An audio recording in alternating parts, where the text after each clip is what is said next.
Rouler jeunesse, c'est l'histoire d'un rêve devenu réalité. Le rêve de partir sur les routes du monde pour assouvir cette soif de découverte et d'aventure. Découvrir notre planète de nos propres yeux, tel en était le but. Pour vous faire partager la traversée des anciens pays communistes d'Europe de l'Est, les champs d'oliviers qui brûlent sous le soleil méditerranéen. Le désert d'Oman qui vient buter sur les folies urbaines de Dubaï, les sommets enneigés du Népal, l'Inde, le Gange, le Tage, Goa, l'un des pays les plus fascinants du monde.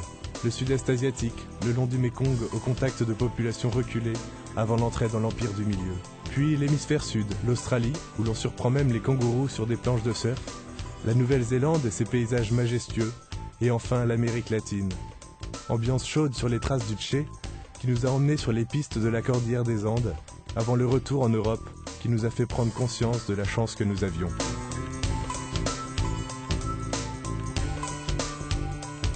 Trop de jeunes partent en fuite sans trop savoir ce qu'ils vont chercher, obsédés seulement par un désir d'ailleurs. Ils vont chercher à l'autre bout du monde des Eldorado qui n'existent pas, et reviennent souvent désenchantés car il leur manque un projet, une idée directrice.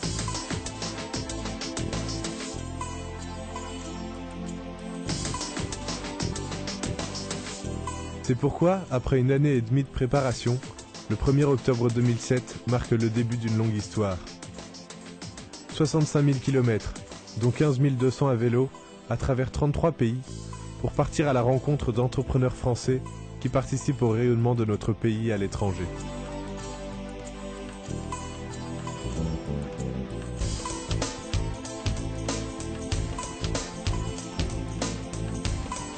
La bicyclette sera pour nous un atout de légèreté et d'humilité qui nous apportera accueil et reconnaissance. Car il est une chose toujours universelle, reconnue en dehors de nos frontières, le sens de l'effort.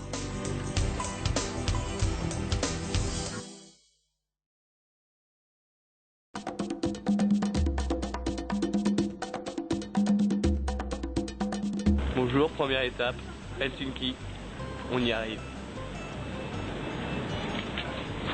Merde, c'est Attenborough. Voilà, donc là vous pouvez voir nos vélos. Superbe monture. Montez Avec le prix ici. pour Greg qui, je crois, a le mieux emballé son vélo.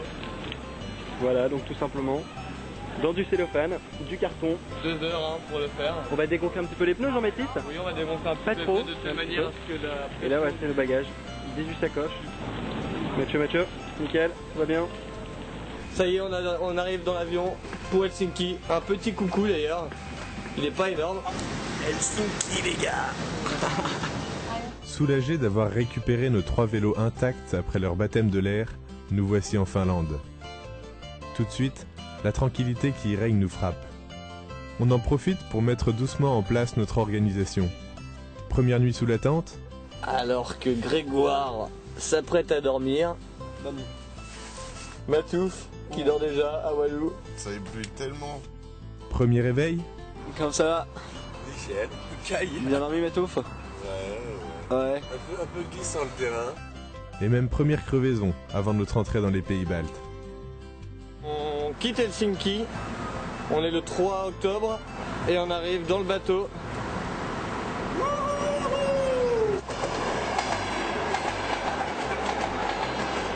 Les petits nouveaux de notre Union européenne sont encore bien marqués par l'emprise soviétique. L'Estonie, la Lettonie et la Lituanie se retrouvent livrés à eux-mêmes après des dizaines d'années sous le joug communiste. Pourtant, nos rencontres avec Piotr, Inès, Mathéos, Vladimir ou Petrouchka ont pu nous montrer la bonne volonté évidente de la jeunesse qui veut aller de l'avant. Mais la route est encore longue et les kilomètres s'enchaînent sur de véritables autoroutes. La file de poids lourds et la pluie incessante de ce début d'hiver ne nous facilite pas la tâche. L'aventure commence enfin. En même temps, on était parti pour ça, non ?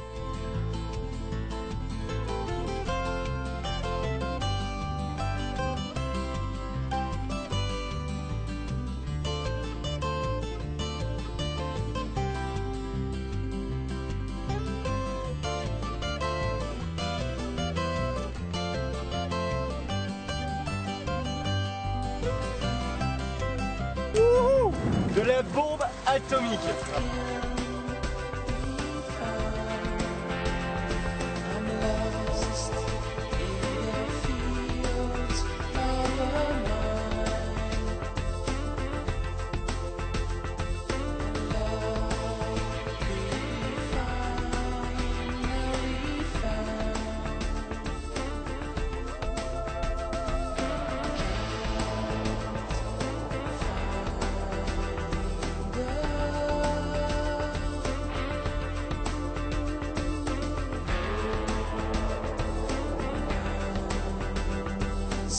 Et c'est pas quelques gouttes de pluie, ni des camions, ni des loups, ni des nuits torrides dans des asiles de fous qui vont ébranler notre motivation. Le petit footing de 15 minutes qui nous a servi de préparation physique a connu ses limites au millième kilomètre. Pas trop traîner à se coucher parce qu'on a saqué 115 bornes dans la journée. Et que je crois qu'il y a un bâtard qui m'a volé un genou sur le chemin. Il n'a jamais voulu me le rendre depuis tout à l'heure. Le genou de Mathieu rend l'âme et il ne reste pas moins de 14 000 bornes. C'est donc en train qu'il continuera la route vers la Pologne.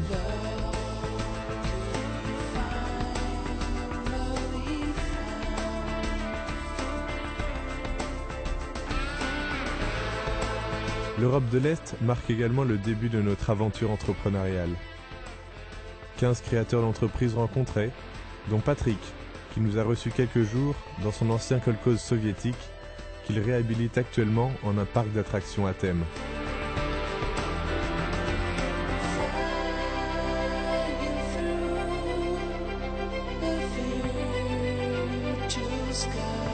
Ça, c'est des machines à écrire pour écrire des rapports en russe.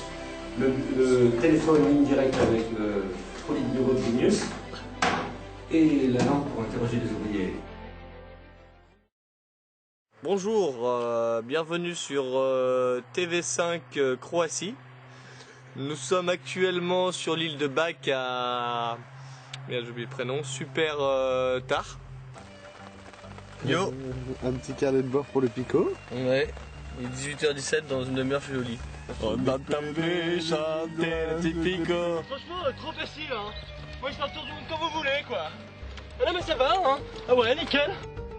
Quel plaisir de retrouver le soleil. La côte croate sent bon la Méditerranée. N'empêche, ça grimpe pas mal. Mais c'est pas plus mal de prendre de la hauteur pour admirer la vue.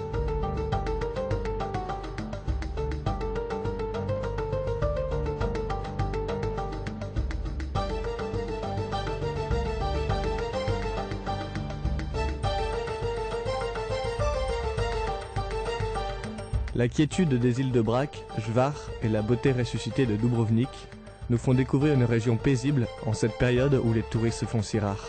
Encore les mêmes touristes qu'à chaque fois, quoi. Après un passage au Monténégro, le pays le plus récent du monde, nous entrons dans un tout autre décor. L'Albanie est un pays étonnant et plein de promesses s'il arrive à se sortir de l'assistanat qui le caractérise.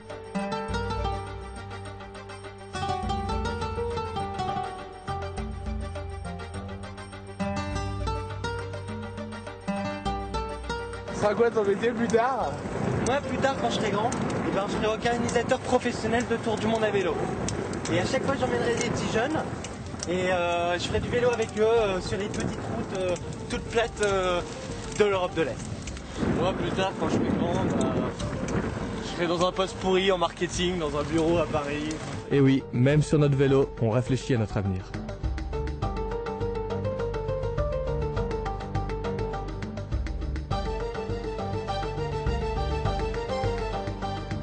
Deux mois, 2500 km de vélo et pas mal de petits pépins physiques. Inflammation des ligaments, tendinite ou autre stress fracture ont rythmé cette période que l'on a appelée l'entraînement.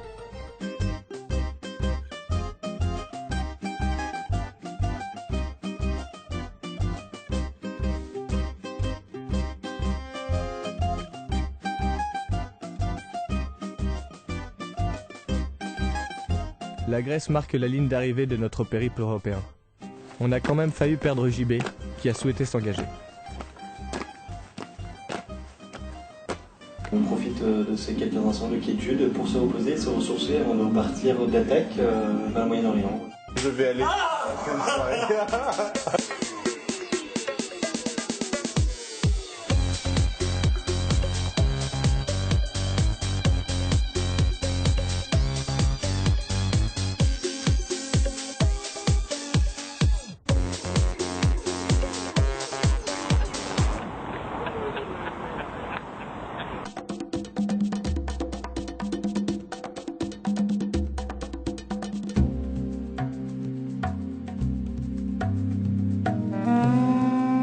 Salam alaikum. Salam alaikum. Salam alaikum. Salam alaikum. Shukran Ketir. Salam alaikum. Alaikum salam. Le dépaysement commence véritablement avec notre arrivée au Moyen-Orient, deuxième étape de notre tour dans le monde. Nous découvrons pour quelques jours la capitale du sultanat d'Oman, Mascate, qui nous transporte dans le monde des mille et une nuits. Rencontre avec une population aux cultures très différentes de la nôtre, mais extrêmement accueillante à notre égard. Puisque c'est plus court là. Au programme, 900 km à vélo dans des paysages désertiques, à pédaler sur de belles routes au milieu de nulle part.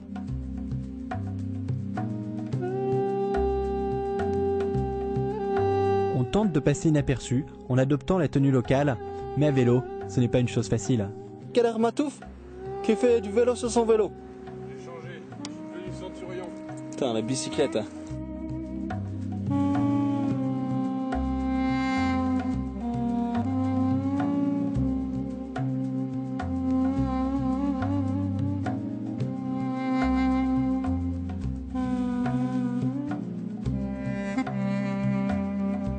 À Balla, nous découvrons un étonnant marché local. Tous les mercredis, des centaines d'Omanais se rassemblent sur la place du village et se livrent à d'âpres négociations pour dénicher la perle rare parmi toutes ces chèvres. Et l'heureux élu terminera dans le coffre. Pas facile non plus de se faire comprendre dans une langue si différente. Heureusement, les gestes sont là pour nous aider à communiquer.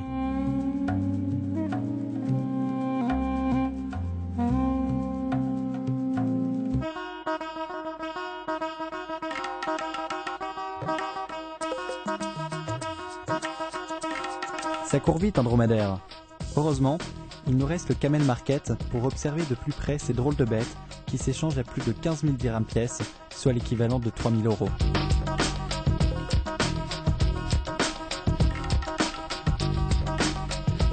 J'y vais, allez. Difficile avec un vélo de 50 kg.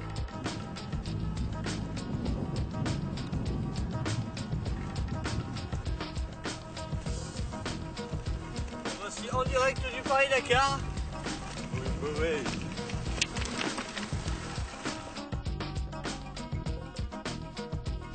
Wadi Bani AWF en direct de Oman, No Man's Land. C'est magnifique les Grands Canyons.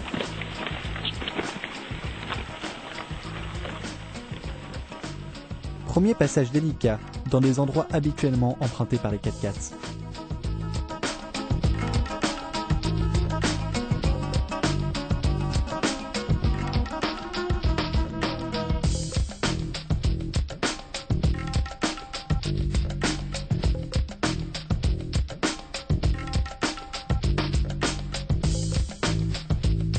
Nous sommes ravis d'avoir quitté le temps gris et humide de l'Europe de l'Est, même si, ici, il fait vite très chaud, et pédaler par 40 degrés sur des pistes caillouteuses n'est vraiment pas de tout repos.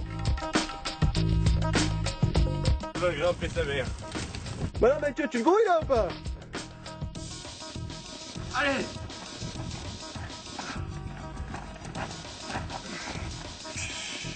Allez. Super, presque. On dirait la lutte romaine. Super. Bravo. Ah, t'as mes pieds, quoi. Il est 5h05. Je fais nuit dans 30 minutes. On est en plein milieu du désert d'Oman. Que dire de plus? Ah, j'ai oublié le plus important. C'est la merde. C'est très difficile. Ça grimpe et on y va avec les pieds, avec les mains et on pousse le vélo. Ça passe pas. Nous sommes très souvent invités à nous reposer et à partager un repas aux heures les plus chaudes de la journée. C'est l'occasion pour nous de réaliser quelques tours de magie qui émerveillent les enfants et font oublier les moments difficiles.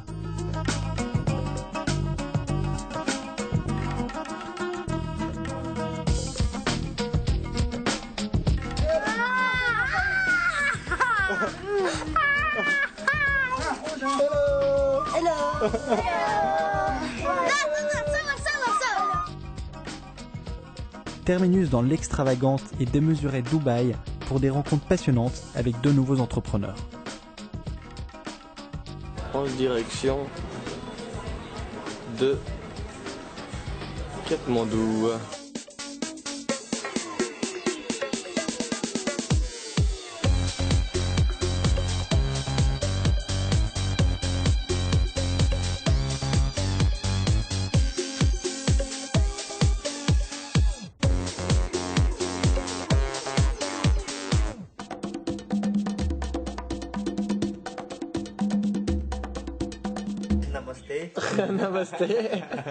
C'est avec engouement que nous posons nos pieds sur le bitume népalais de l'aéroport de Katmandou.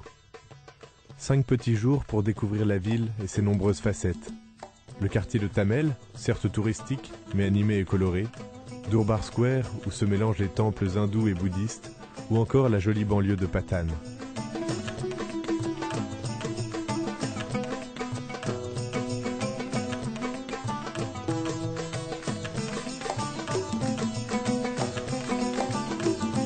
Pas facile de se faire une petite place avec nos vélos dans l'hypertrafic pollué de la cuvette de Katmandou.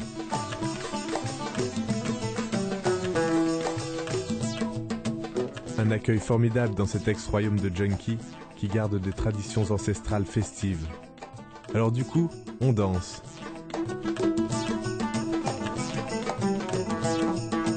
Mais on prie et on médite également, comme à Lumbini, lieu de naissance présumée de Bouddha.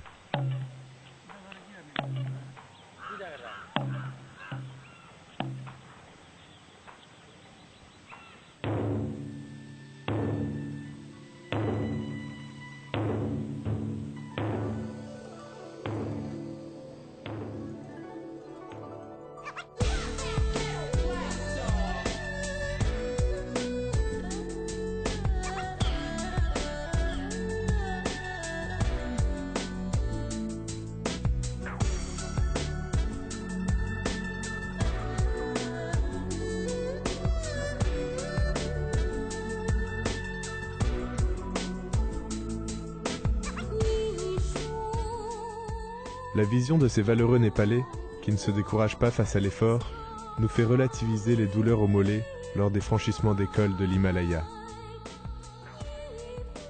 On croirait un circuit de Formule 1. On est trop vénère parce que du coup on fait la descente à pied. Apparemment il y en a pour 5 km. Allez, dernière descente pour rejoindre la plaque indienne, c'est parti pour 1 mois et demi sur les traces de Gandhi. Et on ne commence pas par n'importe quelle étape. Varanasi au Bénarès est un lieu mythique au bord du Gange où tout Indien souhaiterait terminer ses jours. C'est un spectacle déconcertant qui ne s'arrête absolument jamais.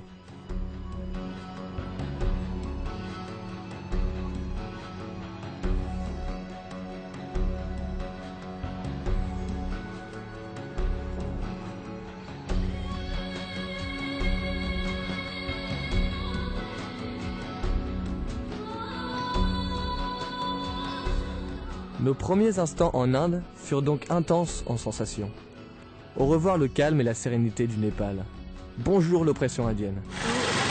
Hello, how are you? Rencontre entre 3 vélos et 1 milliard d'Indiens. Franchement ici, on ne se sent jamais seul.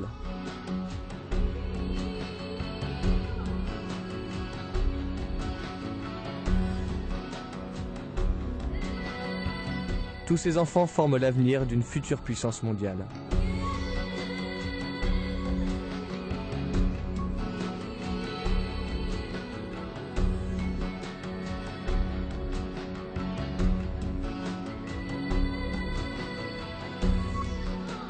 Opération posage de vélo sur une Jeep. Encore une fois, le trafic routier extrêmement dangereux nous oblige à utiliser divers moyens de transport. Jeep, pousse-pousse, pirogue, bateau, train et même le rickshaw, sorte de taxi motorisé à 3 roues.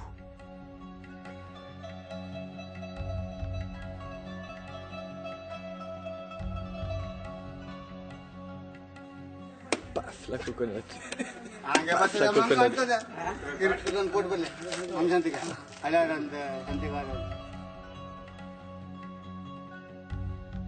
Après un petit rafraîchissement, c'est parti sur les chemins de glaise rouge de la côte ouest.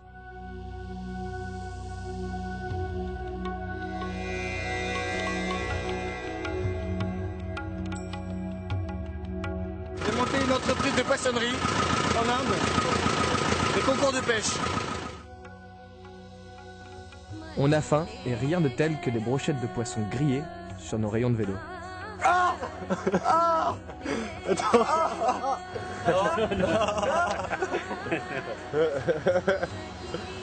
It's free if you want. Only one way. One way. One like that. Yes. C'est difficile. Et oui, c'est difficile, et pas que pour nous. Après 5 mois de voyage, les bécanes ont pris un sacré coup de vieux.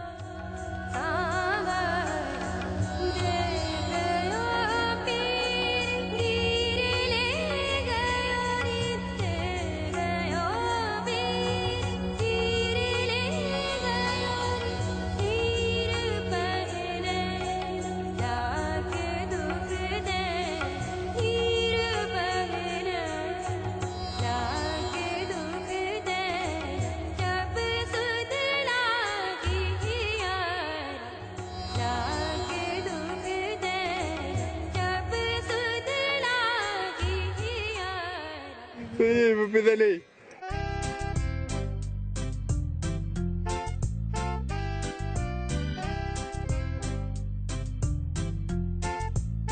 La vie est belle sur les plages du Karnataka. Plus question de dormir sous la tente. Un hamac et 2 cocotiers suffisent à notre bonheur.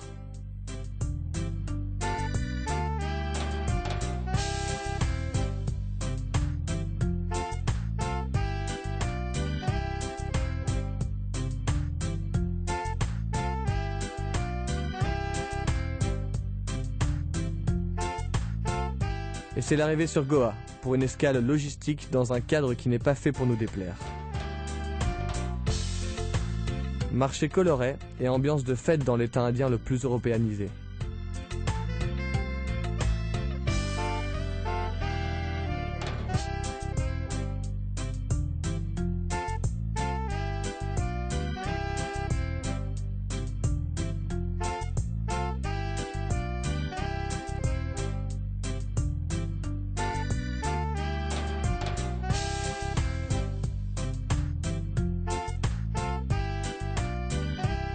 On fait également l'expérience des trains indiens suranimés. Difficile de dormir ou de se concentrer sur une bonne lecture.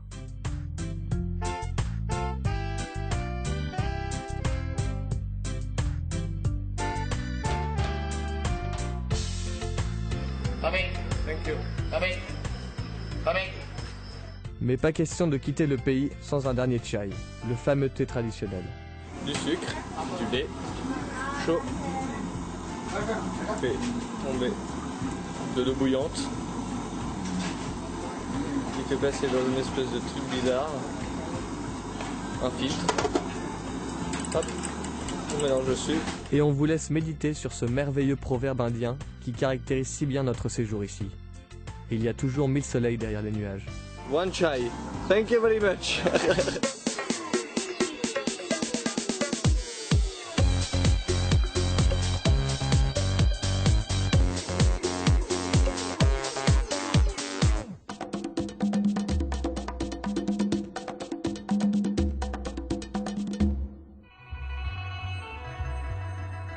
Premier pays de notre périple dans le sud-est asiatique, la Thaïlande nous accueille et nous découvrons les joies du métro nautique.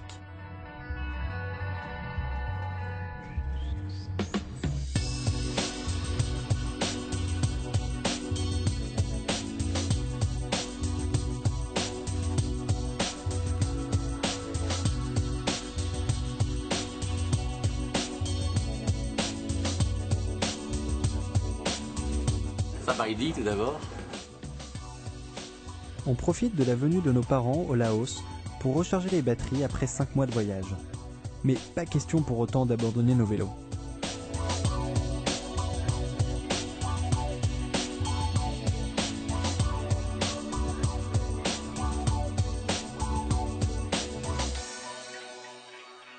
Tourisme, pêche, transport.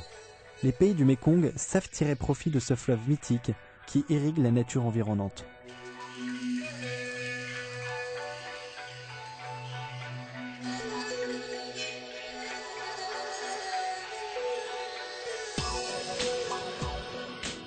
L'artisanat local est de grande qualité et le résultat est tout simplement admirable.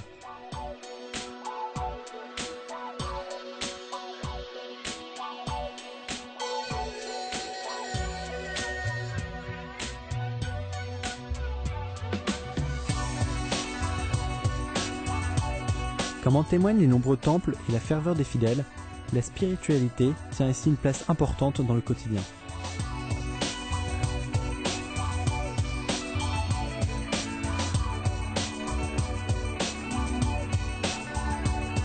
Bonjour, je m'appelle Jean-Baptiste. Susudai Aokun. Nous réenfourchons nos vélos pour une petite balade tranquille à la découverte des temples d'Angkor avant d'attaquer les choses sérieuses.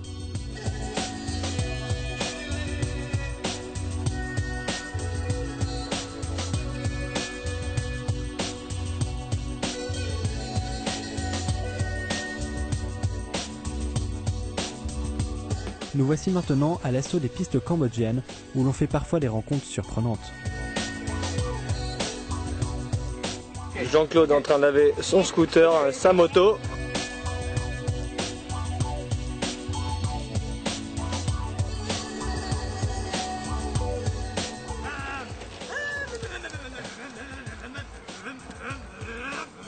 Il y arrive, il y arrive, il y arrive, il y arrive, il y arrive.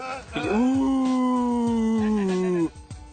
Ce n'est pas facile tous les jours et il faut souvent poser pied à terre pour pousser nos fidèles compagnons.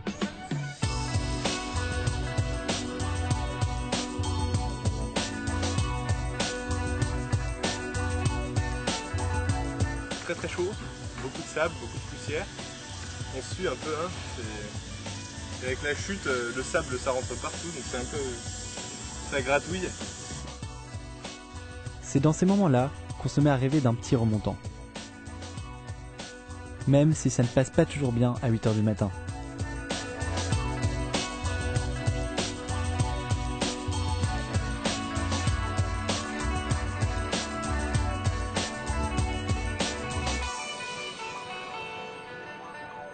Fabuleux.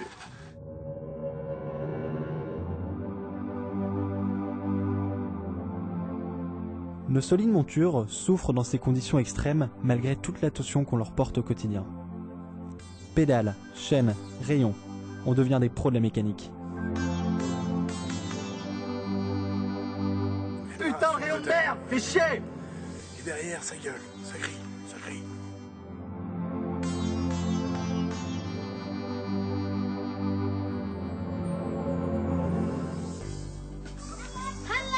Hello! Hello! Hello! Nous gardons un souvenir impérissable de tous ces joyeux enfants croisés au Laos et au Cambodge, dont les sourires nous font oublier nos coups de pédale.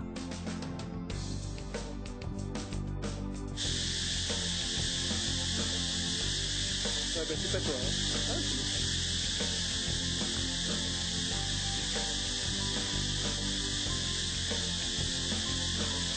Le bruit infernal généré par les milliers de criquets invisibles qui nous entourent met nos nerfs à rude épreuve. Mais le soir venu, ils font moins les malins. Cricket number 2.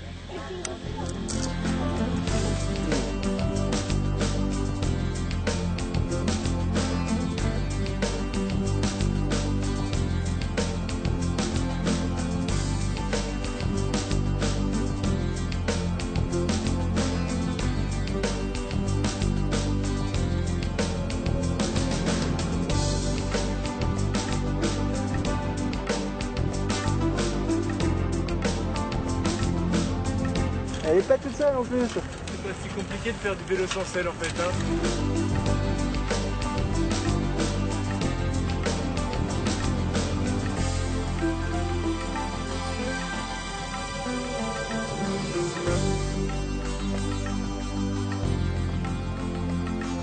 Après 3 mois sans une goutte de pluie, on retrouve les délices d'une bonne douche au Vietnam.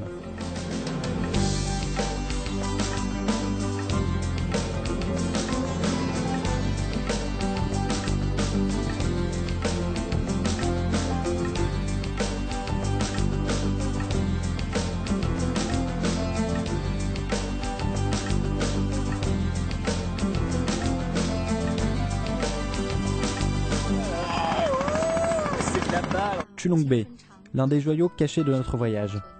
Ces paysages n'ont rien à envier à sa célèbre voisine d'Along. Dernier pays de notre étape asiatique, la Chine nous ouvre ses portes. Et c'est un peu galère pour s'orienter avec ses drôles de caractères.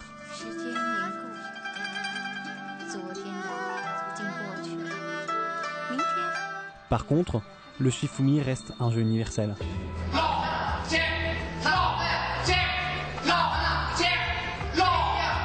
On profite de notre passage dans l'Empire du Milieu pour célébrer à notre façon l'événement sportif de l'année.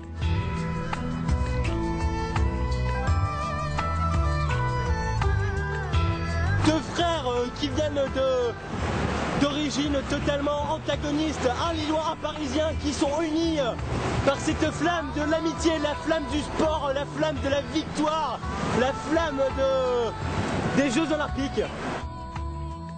Puis, c'est l'arrivée à Hong Kong, qui clôture nos 7500 km pédalés dans l'hémisphère nord. Une ville impressionnante, avec un énorme potentiel entrepreneurial, comme nous l'ont confirmé nos 4 compatriotes créateurs d'entreprises sur cette île.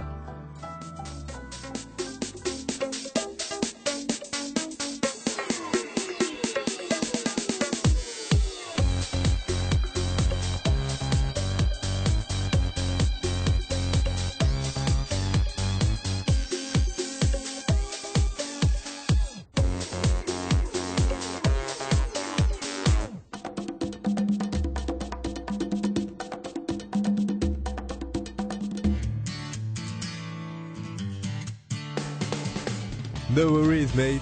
Pas de problème, mon pote. Voilà la philosophie en Australie.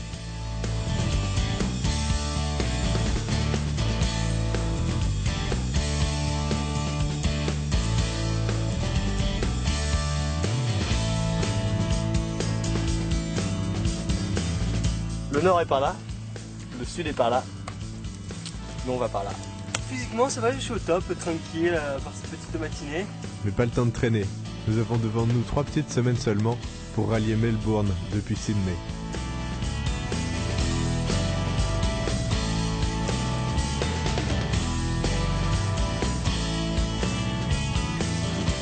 « 7,6 millions de kilomètres carrés pour seulement 21 millions d'habitants, ça laisse forcément de l'espace pour la nature. » Je sais pas trop ce qui m'arrive, mais bon, c'est des choses comme ça, c'est les matins, on avance et on s'en fout du nez.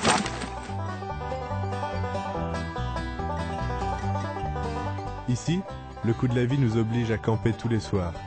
Mais bon, on va quand même pas se plaindre, les réveils sur les plages ne sont pas si désagréables.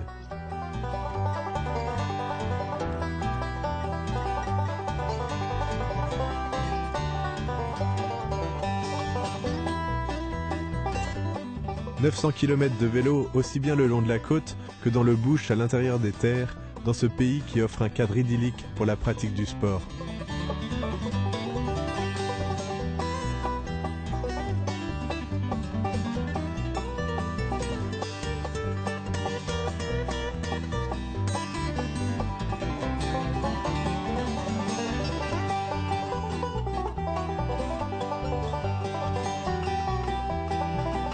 Allez, franchissement d'une nouvelle année pour Greg et JB.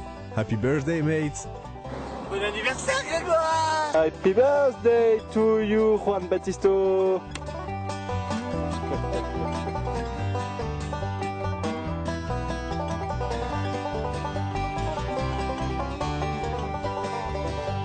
On quitte finalement l'île aux kangourous en étant presque passé inaperçu, sauf le jour où l'on a décidé de surfer sur une mer plate avec des planches en mousse. Oh, la mer me veut complètement. Je suis complètement en phase avec les vagues, complètement en phase avec le sable, complètement en phase avec la nature et ça c'est bon. J'ai fait une bonne performance et je pense que c'est une bonne chose.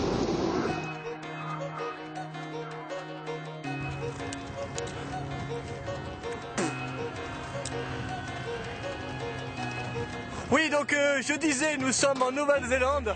Pays le plus éloigné de France, situé à 1500 km de la banquise. C'est le 22e pays de notre tour dans le monde. Nous sommes tout de suite émerveillés par la beauté et la diversité des paysages qui s'offrent à nous dans cet environnement très propice à la pratique du vélo.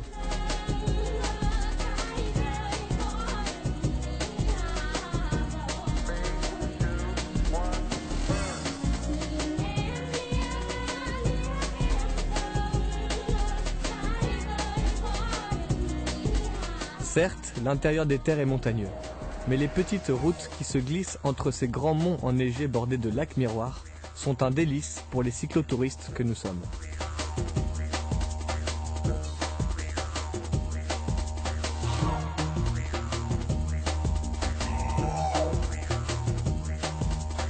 « 700 km de vélo sur l'île du Sud à la recherche de Gandalf, Frodon et Gollum. Malheureusement, on n'a pas trouvé l'anneau, mais plutôt le froid, la pluie et la neige. Alors on s'adapte avec les moyens du bord.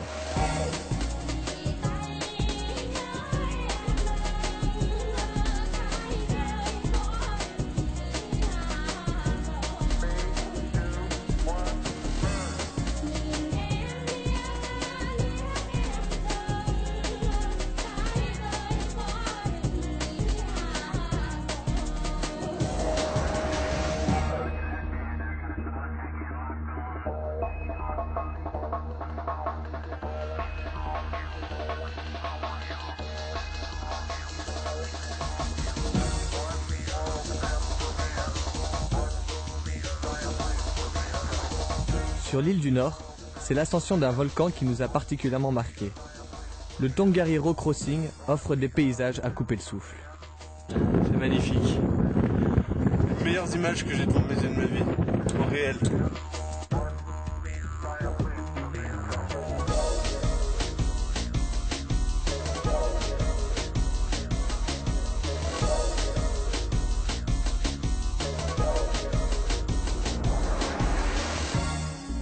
Nous assistons à un spectacle fascinant au-dessus d'une mer de nuages avant cette descente d'anthologie, quoique dangereuse, sur les roches volcaniques.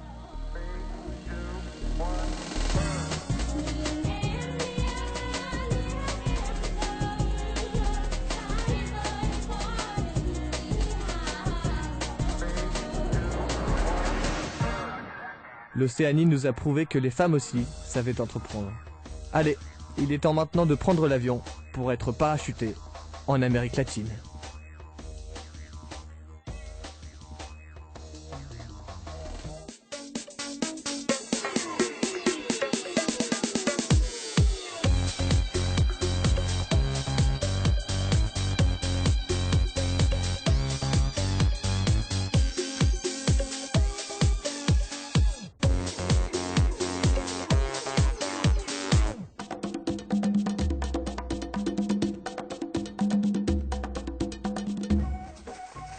Un océan Pacifique de franchi, et nous voici à l'assaut de notre dernier continent. L'Amérique du Sud et le Chili nous accueillent pour le passage des 10 000 km.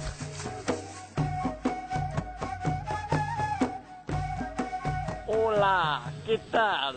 Bienvenido en Argentina, el desierto increíble. Yeah les gars, c'est parti pour un gros ride dans le désert. Yeah man, la petite touche de Matouf, la petite touche de Greggs. On ne lâche rien, nous sommes dans le désert.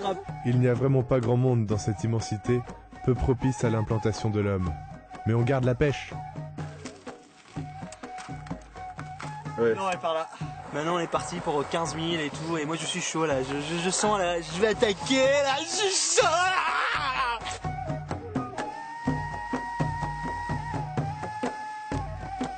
Nous quittons donc les grands lacs et les cimes enneigées pour nous aventurer dans la steppe patagonienne. On paraît petit au milieu de ces grands espaces où nous sommes uniquement dérangés par le galop des chevaux sauvages qui viennent nous saluer. Faut boire les gars. On est en mode désert là.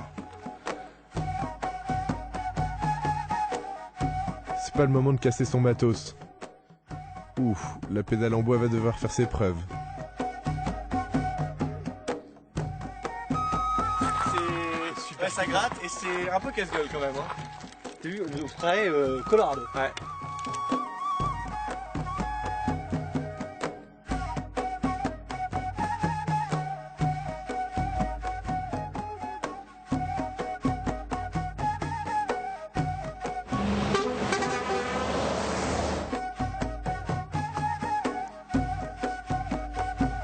On aura même droit à de la neige en plein mois de juin. Le temps est fou les amis. Et c'est pas pour dire, mais les pneus neige auraient pu être utiles. On rejoint finalement Buenos Aires, capitale aux accents européens, marquée par la culture du tango et du football.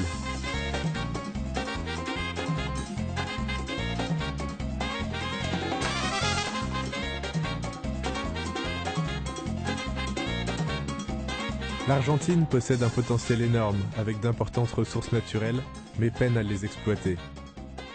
Les entrepreneurs que nous avons pu rencontrer redoutent les crises qui s'enchaînent. 6 heures, c'est beaucoup trop tôt. Hein. L'Uruguay fut l'une des très bonnes surprises de notre voyage. Accompagnés par 2 amis, nous avons pu découvrir, en longeant la côte, d'authentiques villages de pêcheurs qui se noient dans un environnement très sauvage. L'Uruguay, premier vainqueur de la Coupe du Monde de football, laisse alors sa place au Brésil, quintuple vainqueur de l'épreuve.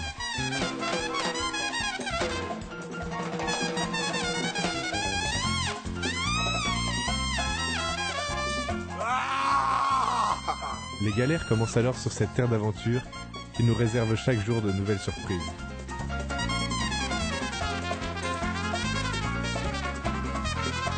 Puis, nous repartons une nouvelle fois sur les pistes de la Cordillère des Andes.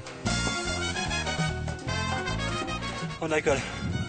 Je sais quelle altitude, mais il va être très très haut parce que c'est très très fatigant, pas beaucoup de souffle, c'est difficile. Nous franchissons nos premiers cols à plus de 4000 mètres et faisons connaissance avec un nouvel élément, parfois ami et souvent ennemi, le vent.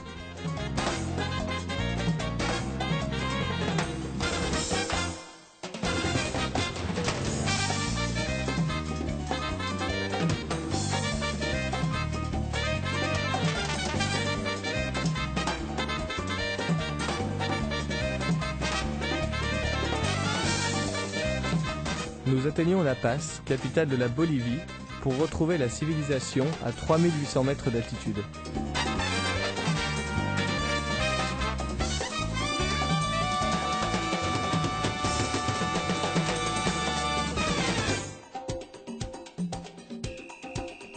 Les passages dans les villes boliviennes nous permettent de recharger les batteries autour des marchés traditionnels dans une ambiance festive.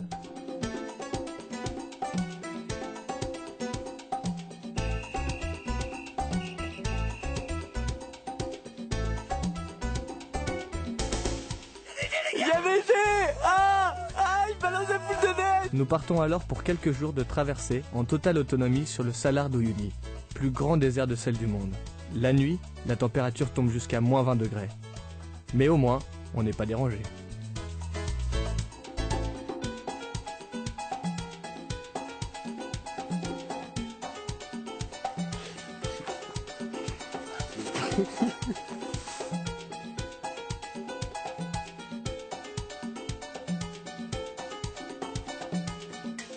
C'était la blague du Roulé Jeunesse. L'ambiance est au beau fixe chez Roulé Jeunesse. Et les blagues, farces et canulars rythment le quotidien de notre équipe très solidaire.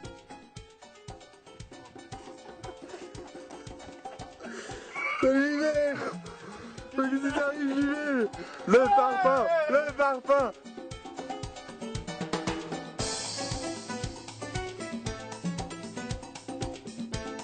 Plus besoin de forcer, notre corps s'est complètement habitué au type d'effort que demande le cyclisme. On avale et dévale les pentes en profitant pleinement des paysages lunaires qui nous entourent.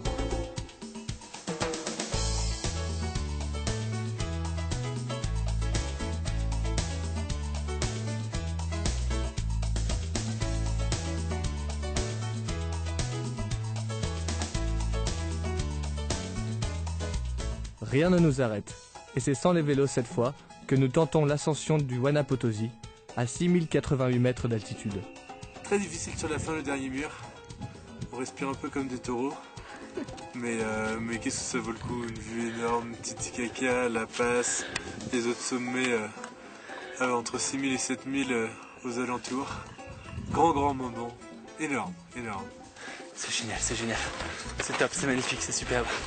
On y est! On est ici! 6000 mètres! Ouais! Génial! C'est fantastique!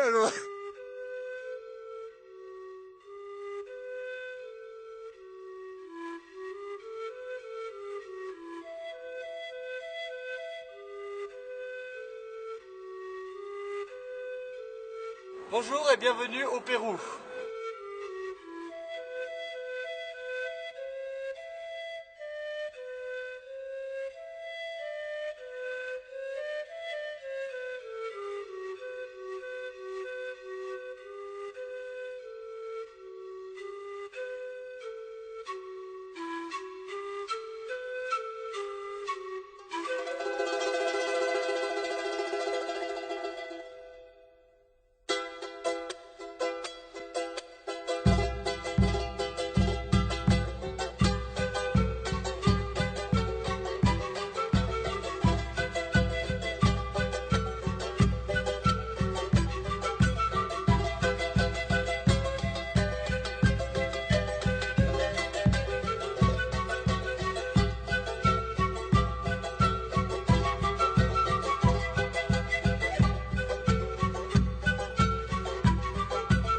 Bravo. Muy bien, es perfecto.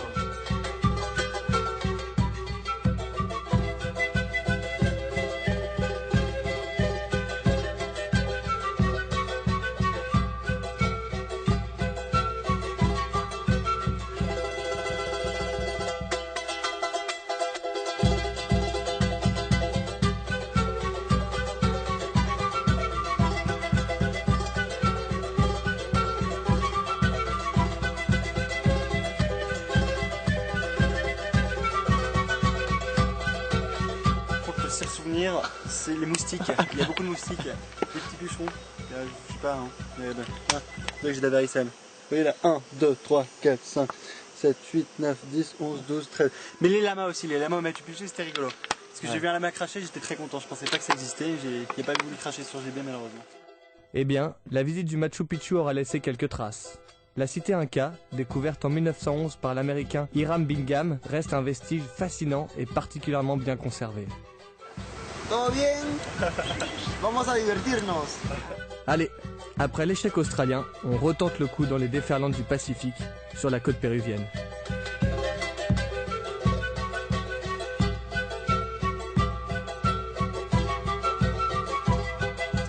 Présentate. On n'a rien compris au Quechua. En même temps, nous on est cyclistes, faut pas trop nous en demander.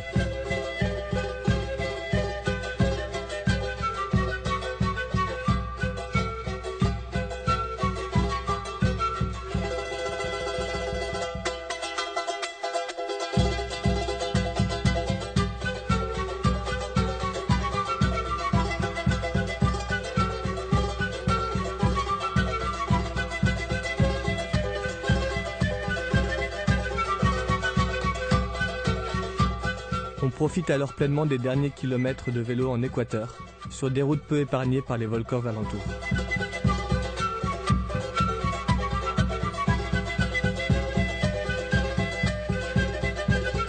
Quito, terminus, adios América.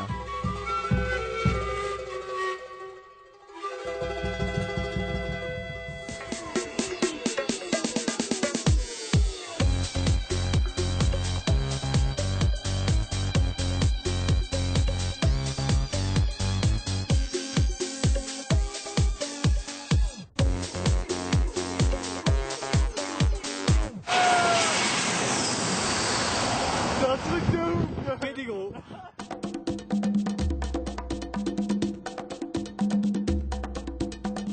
Sandy Born, entre Orléans et Marlotte. Profil assez plat, avec quand même 2 sprints bonification, un col hors catégorie et 2 cols première catégorie. Donc je veux que vous le rentrez dedans. On est en équipe, une équipe solide, solidaire. Jean-Baptiste, tu protèges le leader. Pas de conneries, tu ramènes les bidons, tu montes les bidons, tu donnes le leader. Mathieu, t'es le leader, tu restes dans le peloton, tu restes au chaud. Grégoire, tu sors dans la bonne échappée. Tu gicles au bon moment, tu prends la bonne. Pas comme hier, tu arrêtes de pédaler dans le vide, ok? Et toi, Mathieu, si t'es dans le final, si t'as les cannes, hop, 500 mètres, tu démarres. Tu poses de la mine et t'y vas. Et tu lèves les bras en un cœur.